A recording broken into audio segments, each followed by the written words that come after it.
Hola, Chaisox, ¿cómo están? Creo que los sorprendí con mi atuendo, ¿verdad? Se quedaron mudos. Pero bueno, es una alegría tenerlos aquí este día en la cuarta entrega de la serie Jesús Inesperado. Es una bendición verles. En las semanas pasadas el pastor André nos ha hablado de ese Jesús, tantas facetas que tiene, tremendas que nos mostró. Los que lo han visto o los que han venido recordarán, los que no, bueno, si es la primera vez que estás aquí, te animamos a que vayas a nuestra página web y le des un seguimiento a los temas. Primero hablamos de Jesús como Dios, después Jesús como hombre. ¿Alguien recuerda el tema de la semana pasada? ¿Jesús qué? Qué tremendo Jesús fiestero. Bueno, se le sonó extraño. Hay que ver esa predicación para entenderle ese tema, ¿verdad? Y hoy que me ven aquí este atuendo, ¿alguien sabe por qué, de qué vengo vestido o disfrazado? ¿Qué pasó? Bueno, es una bata blanca, puede ser muchas cosas. Alguien dijo carnicero, no es carnicero, tampoco es químico ni nada. Y si saco mi estetoscopio, ahí cómo se bueno, ¿de qué vengo ahora? De médico, ¿verdad? Si me lo pongo y veo si están vivos ustedes.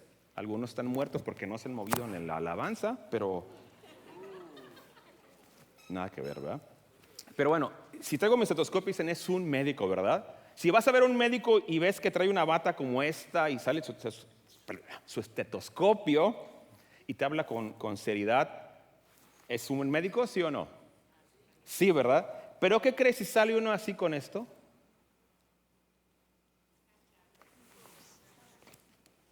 ¿Qué es? ¿Qué pasó? ¿Alguien dijo un payaso?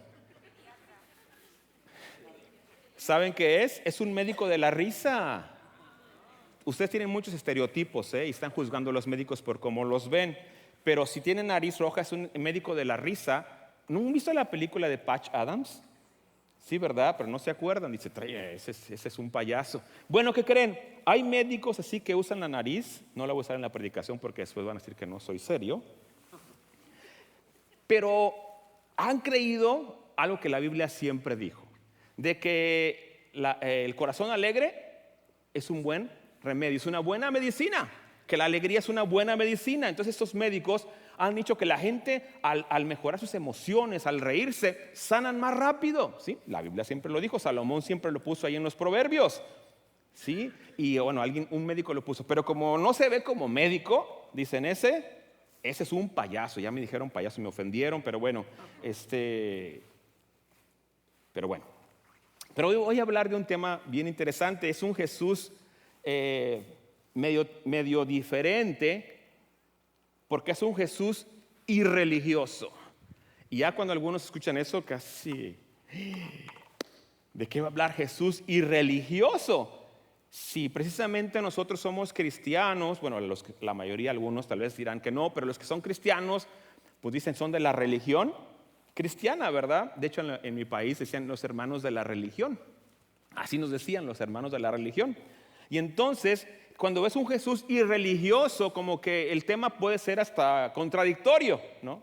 Contradictorio porque precisamente pareciera como que es todo lo contrario. Pero bueno, miren, Jesús irreligioso es un tema que hoy tocaremos y espero hacerlo bien para ver por qué cuando Él llegó en la época que Jesús vivió, los religiosos de esa época tuvieron un choque tremendo con Él.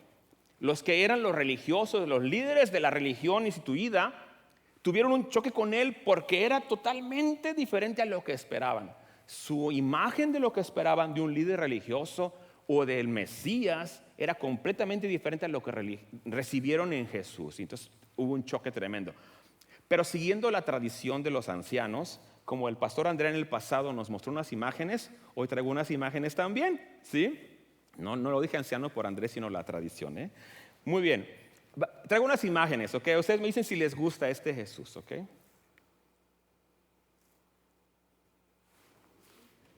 ¿Les gusta? No hay ningún amén. Bueno, ¿ok? Pero ahí trae su Biblia, Trae su Biblia, es un Jesús contemporáneo. Tal vez le gusta más esta. ¿Pudiera ser cierto esto? ¿Sí o no? Algunos dicen que no, ¿cómo va a ser eso? Pero yo leo en la Biblia, dice que le traían a los niños para que les pusieras las manos a ellos y los bendijera. Y los discípulos dijeron, no, saquen esos niños mocosos de aquí, ¿verdad? Y él dijo, no, déjenlos venir a mí, porque de ellos, alguien se lo imaginó así. ¿Y alguien más? ¿Otra imagen? El coach, ¿va? Alguien dirá, no, puede ser un coach de vida, ¿ok? Ahí está. La que más me gusta a mí es esta. Es para un selfie, ¿verdad? Su Facebook dice, ¿no? Está muy padre. Y bueno, y esta es la de personas, me gusta mucho esta. Es de la película La Cabaña. Un Jesús muy padre, ¿no? Que dicen que sí pudiera ser porque era del Medio Oriente, ¿sí? No tenía ojos azules, tampoco piel blanca y posiblemente tampoco pelo largo, porque la cultura dominante eran los romanos. Y nunca han visto un César romano con pelo largo, ¿o sí? Entonces dicen, si la cultura dominante eran los romanos, entonces posiblemente tenía pelo corto.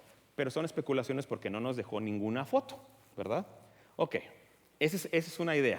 Okay, entonces vamos a entrar al tema ahora Jesús y religioso. Y fíjense que el primer debate va a ser este. ¿Religión o no religión? Ese es el dilema.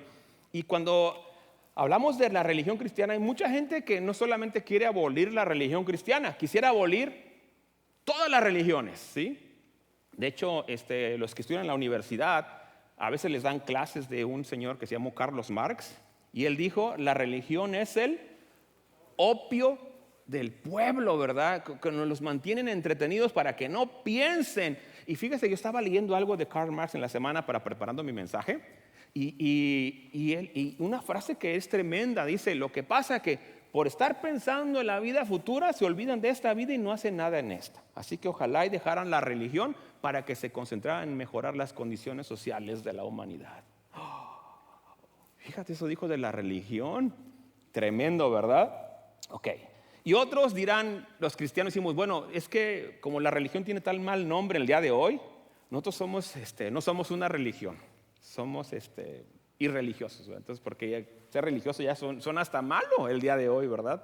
Entonces, religión o no religión, ese es el dilema en lo que les quise yo traer el día de hoy como inicio de esta plática, de esta presentación que les traigo.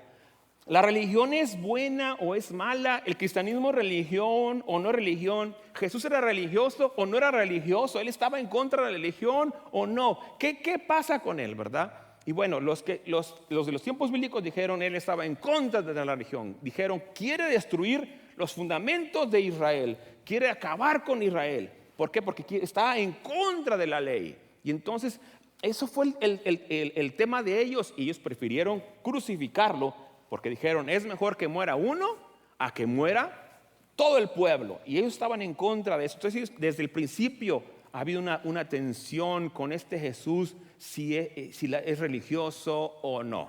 Que ya antes de entrar en materia, voy a leerles esto que encontré también en el internet. ¿Qué significa religión? Bueno, según el internet dice esto, es un conjunto de creencias, normas de comportamiento y de ceremonias de oración o sacrificio que son propias de un determinado grupo humano y con las que el hombre reconoce una relación con la divinidad. Entonces, cualquier religión cae dentro de este significado, así pues buscan, dijéramos, apaciguar la ira de los dioses o buscan hacer algo para sentirse bien consigo mismos y con la divinidad. Eso es lo que lo dice de qué religión. Pero me encantó la etimología de religión. Fíjense, esto dice la etimología. Religión viene del latín religio, formada con el prefijo re, indica intensidad, el verbo ligare, ligar o amarrar, y el sufijo ion, acción y efecto. ¿Y eso qué significa? Bueno, entonces religión significaría algo como acción y efecto de ligar fuertemente con Dios. ¡Qué tremendo! La religión busca reconciliarnos ¿con quién? Con Dios. Entonces, en ese sentido, la religión tiene un objetivo, busca que nos acerquemos. Y esa palabra, fíjese que la usaron primeramente los cristianos. religar, reconciliarnos con Dios. Eso es el efecto de la palabra. Pero algo pasa en ese proceso con la iglesia cristiana que ahora hasta se oye mal, ¿verdad? Hasta ser religioso se oye mal. ¿Qué pasó? Bueno, vamos a ver lo que Jesús como tenía su intención cuando Él viene a esta tierra. Y cuando Él viene a esta tierra quiere hacer algo completamente diferente a lo que se estaba haciendo en ese momento. Pero saben, el objetivo de Jesús no era abolir la religión, era volverla a sus orígenes, al propósito original que tuvo desde la creación, ¿verdad? Y entonces vuelvo a esto. Jesús tenía como propósito primero reconciliarnos con Dios. Ese era su objetivo número uno. Si recuerdan sus primeras predicaciones, cuando Jesús inicia su ministerio, Él dice, el reino de los cielos se ha acercado. El reino de los cielos se ha acercado. El reino que estaba tan lejano, tan inaccesible, inalcanzable, ese Dios que tal vez da miedo, ahora baja a la tierra, se hace cercano, se hace presente. El reino de los cielos se ha acercado. Y no solo eso, Dios quiere tener una relación con cada uno de nosotros. Y eso suena hasta imposible de creer. Y Él tuvo que contar varias historias para que la gente pudiera comprender cuál era realmente el corazón del Padre. Y esa es la historia, fíjese, cuenta la historia del hijo pródigo. ¿Sí la han oído por ahí, el hijo pródigo? Pero yo creo que esta trata más bien del padre pródigo. ¿Por qué el padre pródigo? Porque hijo pródigo significa generoso. Y no creo que el hijo fuera generoso, sea más bien era despilfarrado, ¿verdad? ¿Quién fue el generoso en la historia? El padre. Y la historia, para los que no tengan mucha trasfondo de esa historia, se las cuento rápidamente. Jesús dice, poniendo el ejemplo de cómo es el reino de los cielos, porque la gente quiere saber, ¿y cómo es el reino de los cielos?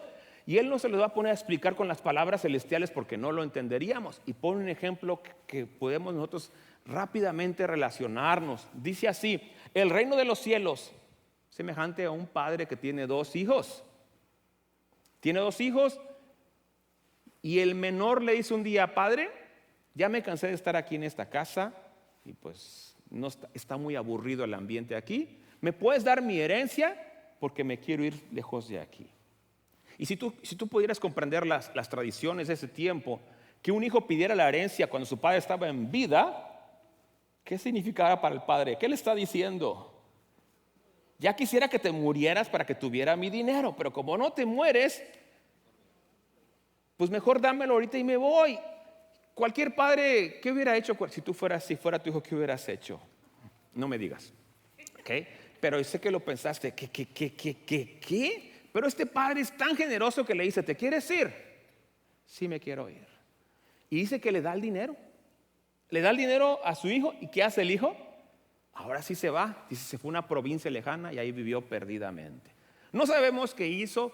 No sabemos a qué se dedicó. Solo sabemos que se acabó todo su dinero y fue bajando de ser la estrella social del momento, ¿sí?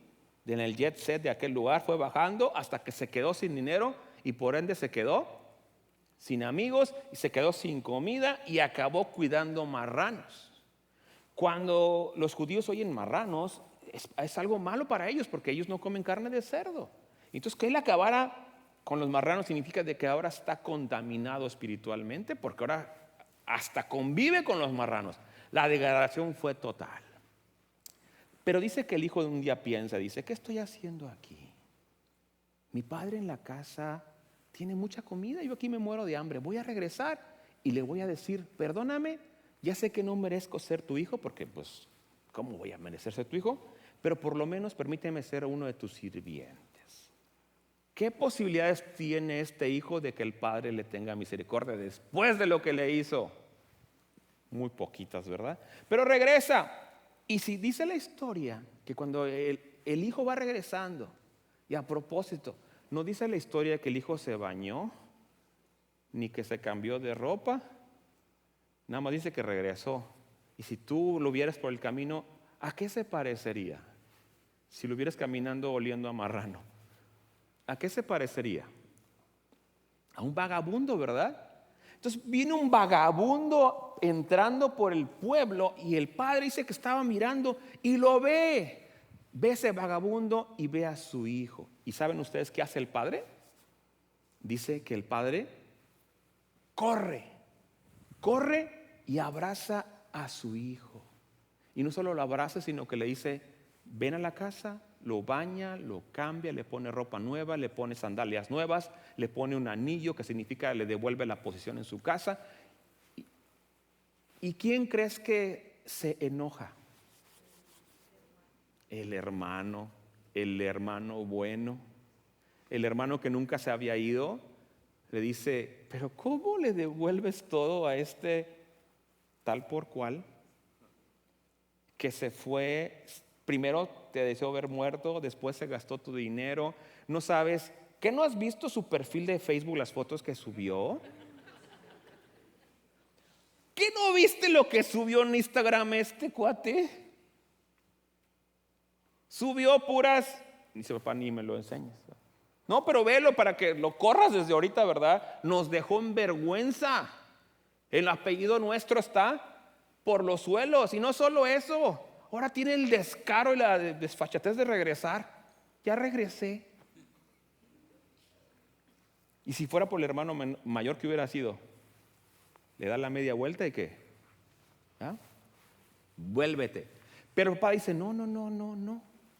Es que mi hijo estaba muerto y ya regresó.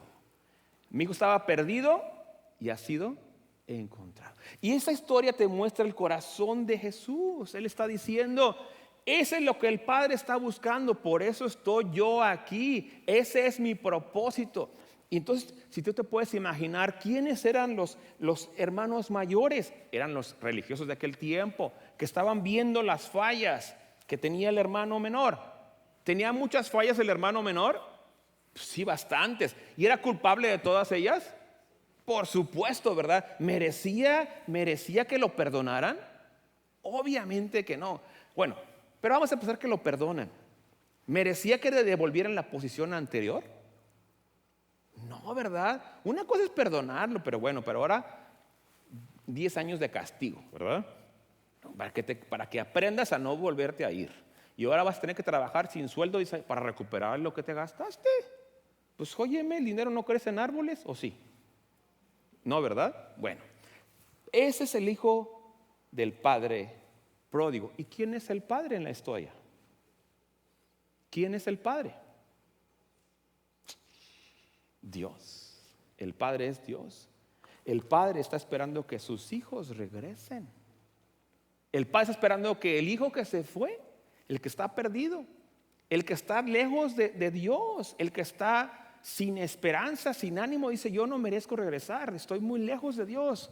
Como alguien una vez me dijo, cuando yo le compartí la historia de la salvación en Jesús, él dijo, es que tú no me conoces, tú no sabes lo que yo he hecho. Si tú supieras lo que yo he hecho, ni siquiera estarías hablando conmigo.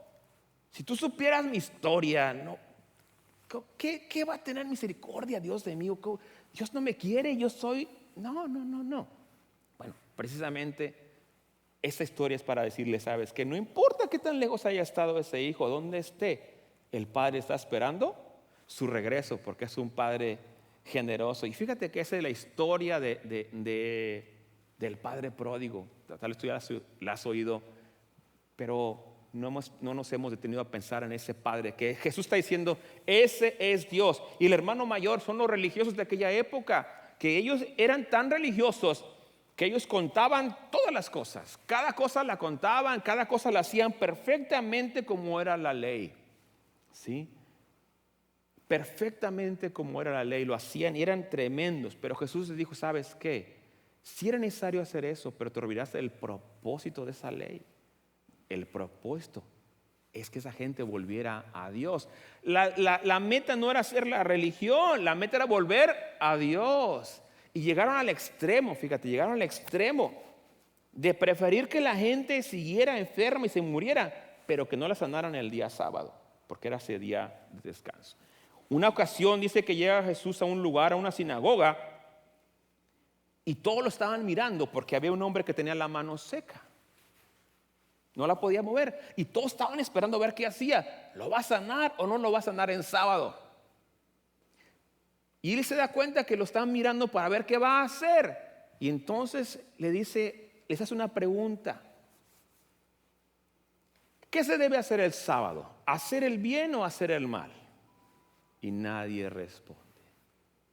¿Qué se debe hacer el sábado? ¿Hacer el bien o hacer el mal? Y no le responde. Jesús le dice al hombre, extiende tu mano. Y en ese momento lo sana. Y la gente se enoja, los religiosos se enojan porque sanó el sábado.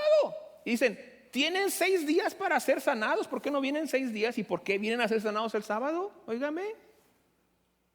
¿Por qué no respetan este lugar?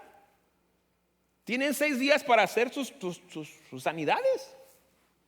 Qué tremendo, ¿verdad? Que prefieran que mantener su día sin movimiento y que el otro siguiera enfermo con tal de que no cambiara su circunstancia de ellos, de sus reglamentos. Y eso es lo que Jesús les vino a decir. Saben que no, están totalmente equivocados, porque el Padre estableció el sábado para ustedes, no ustedes para el sábado. No es más importante el día, sino la gente. Y bueno, primera opción, reconcíliate con el Padre. Y la segunda,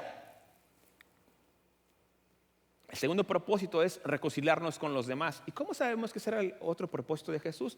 Una vez le hacen la pregunta a Jesús y le dicen, oye, Señor, ¿cuál es el mandamiento más importante en la Biblia?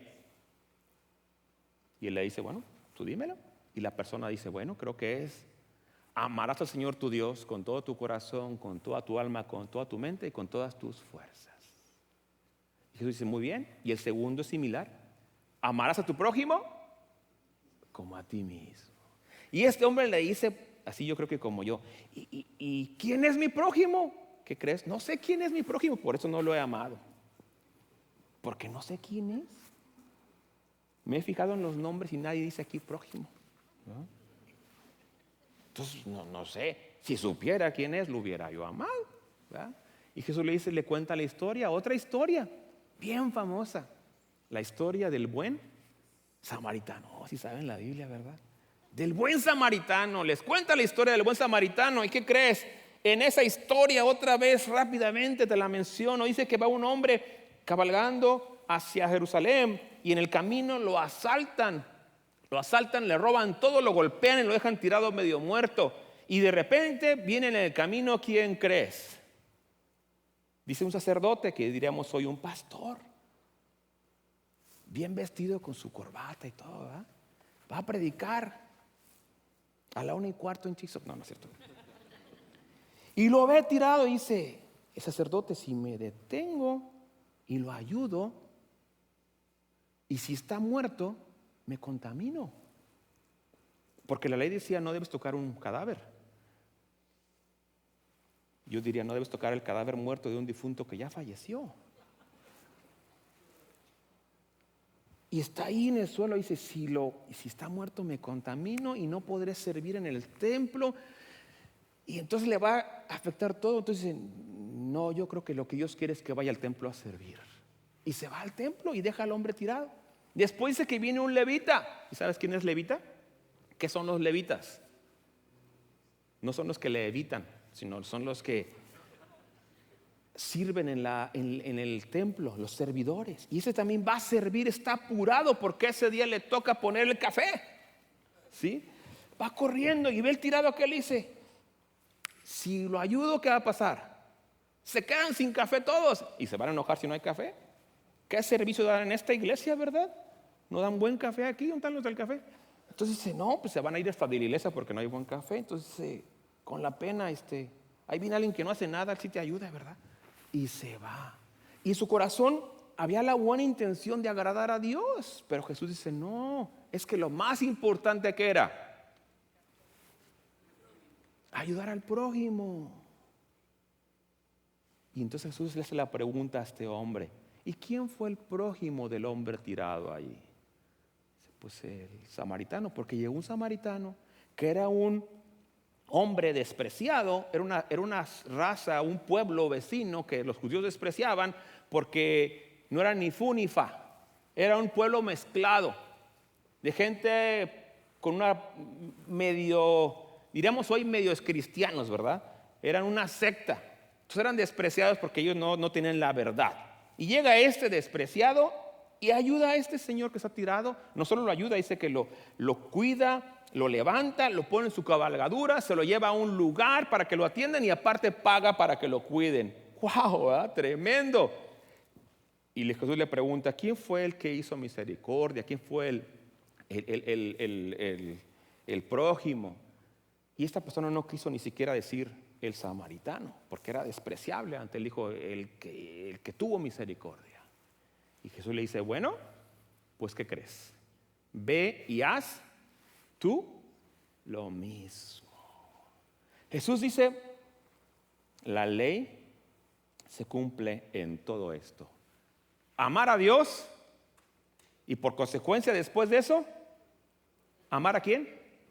A tu prójimo. Y esa es la ley, eso dijo Jesús. Toda la ley y todos los profetas, todos los mandamientos que tú ves se cumplen en esto, en amar a Dios con todo tu corazón, con todas tus fuerzas, ponerlo en primer lugar. Y en consecuencia, ya que tu relación vertical está sana, ahora sí, dice, ahora vas a quién amar, a tu prójimo, a los de al lado, a los laterales.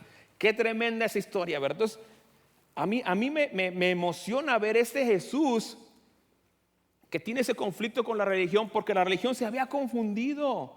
La religión había hecho de la religión un fin en sí misma, no un medio para. El objetivo era ser religioso. Igual que el día de hoy puede pasar, que la gente diga, la meta de ser cristiano es ir al templo y sentarme aquí una hora y cantar. Y todo eso es bueno, ¿verdad? Pero esa no es la meta. No nos llamaron para, ni el Señor nos trajo a su reino para que nos sentáramos. Aquí no calentamos bancas, calentamos sillas, ¿verdad? Para que nos estuviéramos aquí y ahora sí ya cumplí mi religión, ahora sí la vida como sigue. Dijo, no, eso no es la meta. Qué bueno que cantas, ofrendas, vienes, te sientas, escuchas la predicación y después dices que bueno, ya cumplí, marca, vámonos a seguir la vida como sigue. No. Y esta iglesia lo entiende así porque dice, ven tal como eres, sé transformado y ¿qué? Y ahora sí, haz la diferencia. Este no es el fin, este es el medio para que te capacites para ahora hacer la diferencia allá afuera, porque creemos lo que Jesús dijo. Amar a Dios se demuestra cuando amamos a los demás. Y en el libro de Juan, fíjate, en el primer libro de Juan, hace un comentario el que está escribiendo el libro de Juan y dice, tú no puedes amar a Dios a quien no has visto cuando no amas a tu hermano, a quien sí ves. El que dice que ama a Dios, pero no ama a su hermano, ¿qué crees que es? Dice, es mentiroso. Ay, qué tremendo, ¿eh? Eso dice ahí la Biblia. Si no me crees, léelo. Dice, el que dice que ama a Dios, y aquí está, y no ama a su hermano, es mentiroso. Y ha sido la tremenda falla de la iglesia cristiana a lo largo de los siglos.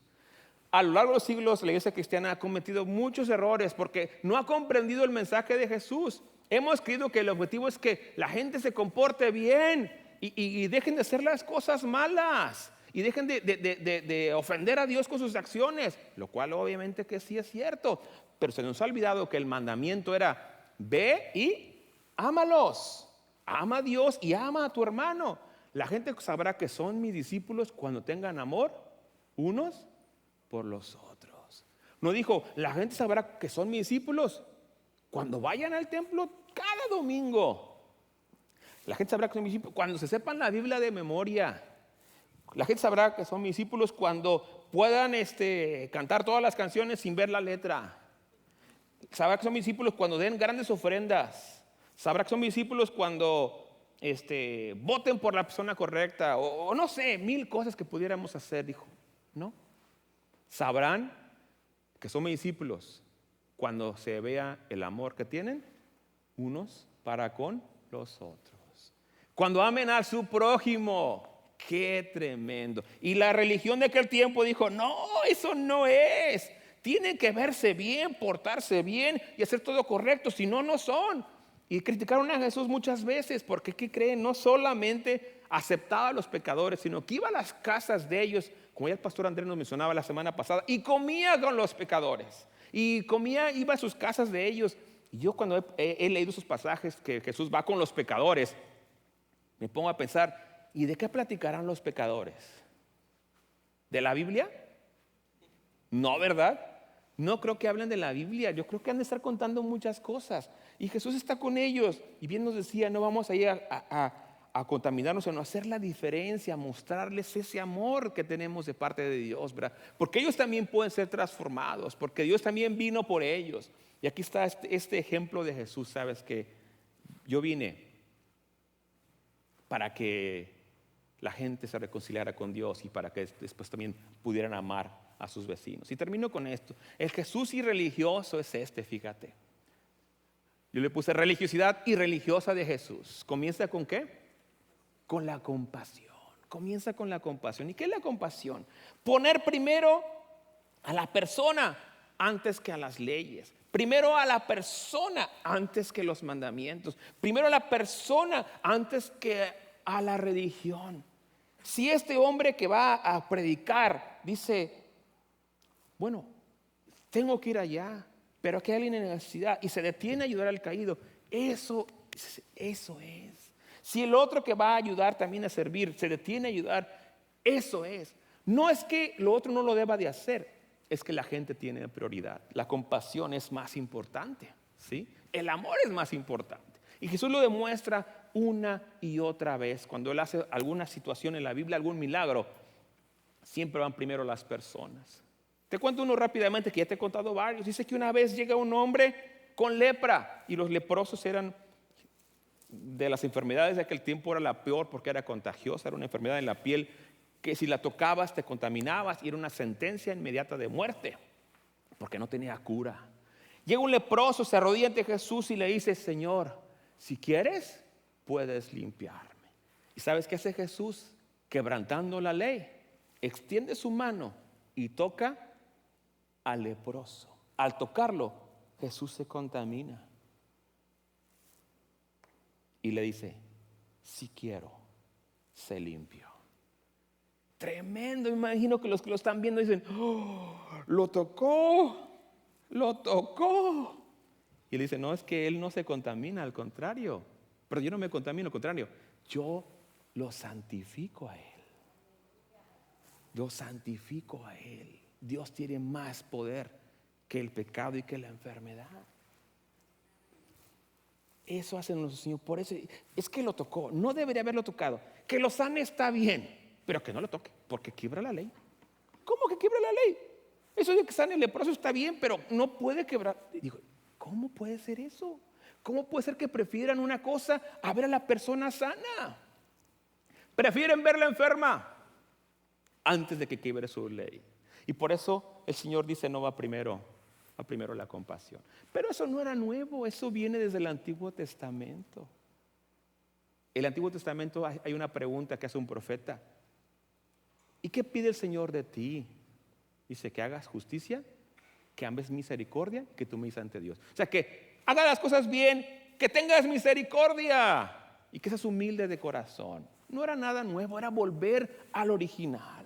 Compasión. Número 2, restauración. ¿Qué busca el Señor? Restaurar primero nuestra relación con el Padre y después nuestra relación con los demás. Si hoy en día alguno de ustedes no está relacionado con Dios, hoy es el día para que se relacionen con Dios, para que tengan esa unidad con el Creador a través de Jesús. Y también para devolvernos nuestra vida. Hay gente a la cual Dios ha sanado su corazón y le ha restaurado su salud, su paz mental, su familia. Muchas cosas hay restauración en el camino del Señor. La que sigue, generosidad. No damos para que Dios nos dé, damos porque ya nos dio. Y cuánta alegría en nuestro corazón ir a podemos dar nuestro tiempo, nuestro esfuerzo y obviamente nuestro dinero. No nos duele porque ya nos dio tanto Él que ahora damos a los demás. El buen samaritano sacó su cartera, sacó su tarjeta de crédito de Samaritan's Bank dijo, ahí estaba un voucher. Y dice el otro, te va a salir caro, ¿eh? Le hubieras dejado morir mejor. ¿Cómo voy a hacerlo si es mi prójimo? A veces tenemos miedo de decir, es que hay que dar ofrenda y diezmo porque se vayan a ofender. ¿Qué crees? El samaritano puso su tarjeta ahí. Y era por un desconocido. Y último, servicio. Jesús ejemplificó el servicio y lo dijo bien claramente. Porque yo no vine para ser servido, sino para servir. Esta es la imagen de nuestro Jesús inesperado del día de hoy. Es irreligioso, porque aunque sí quiere que la gente cumpla los mandamientos de Dios, dice, pero todos los mandamientos se resumen en esto: amarás al Señor tu Dios. Si amas a Dios, obviamente que guardas sus mandamientos, pero no es más importante que guardes ese mandamiento antes que amar a tu hermano. Es más, dijo un ejemplo así, dijo, ¿sabes qué? Una persona dice, ay, voy a ayudar a mi hermano, pero ¿qué crees? Esto lo pensaba dar ofrenda, así que no te puedo ayudar porque iba a dar ofrenda. Qué generosidad, ¿verdad? Pues dale tu dinero y da la ofrenda. No, iba a dar la ofrenda, ¿cómo lo voy a ayudar? Dice el Señor Jesús, qué hipócritas, con sus mandamientos de hombres invalidan el mandamiento de Dios. Dice que debes amar, honrar, dar. Tremendo. Hoy les quiero decir, ese es nuestro Jesús inesperado. Mi oración es que cada uno de nosotros diga, yo quiero parecerme más a ese Jesús. Al Jesús que ama a su prójimo. Al Jesús que va a la segunda milla, a la tercera milla, a la cuarta milla. Al Jesús que no le preocupa que se enojen los religiosos, porque es más importante la gente. De hecho, vino a mostrar que el Padre le importa a la gente. Así como están. Así como están. Oliendo a marrano. Ya sea físicamente o en su corazón, un corazón lleno de fracaso o de cosas malas. Dice, así como estás, te voy a hacer la restauración. Ese es nuestro Señor. Si lo seguimos a Él, realmente estamos siguiendo el verdadero cristianismo. Somos seguidores de Jesús porque seguimos su ejemplo. Amén. Vamos a orar. Te invito a que inclines tu rostro y ores junto conmigo. Padre, gracias porque nos das hoy un día muy especial. Nos permites recordar, Señor, que tú querías reconciliarnos con el Padre. Y yo no sé si hay alguien aquí que hoy no se ha reconciliado con el Padre, Señor. Pero permite que hoy tomes su decisión de que lo más valioso, Señor, que puede hacer hoy, lo más importante es buscarte, Señor. Porque a eso viniste a buscar y a salvar lo que se había perdido. No importaba dónde estuviera. Pero la persona tenía que dar la vuelta, decir, vuelvo a mi casa, vuelvo a la casa del Padre. Yo creo que cualquier persona que esté oyendo este mensaje o viéndolo en la televisión, decida dar esa media vuelta y buscar al Padre, porque el Padre está esperándolo con los brazos abiertos. Y Señor, también mi oración es de que los que ya volvimos, los que estamos en la casa, tengamos tanta alegría por estar en la casa, que ahora nos alegremos cuando llega nuestro hermano, o que vayamos por él.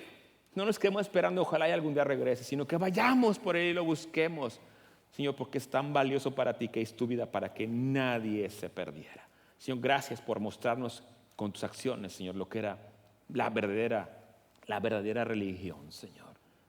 No era seguir los mandamientos, cada uno de ellos sin mancha y olvidarnos de la gente. Era cumplirlos todos, Señor, primero amándote a ti y después amando a las personas. Ayúdanos, Padre, que no se nos olvide que el amor hacia ti y hacia las personas cumple toda la ley y todos los profetas. Te agradecemos, pues, Padre, por este recordatorio de nuestro Señor Jesús. Te agradecemos por su ejemplo. Oramos agradecidos en ese precioso nombre.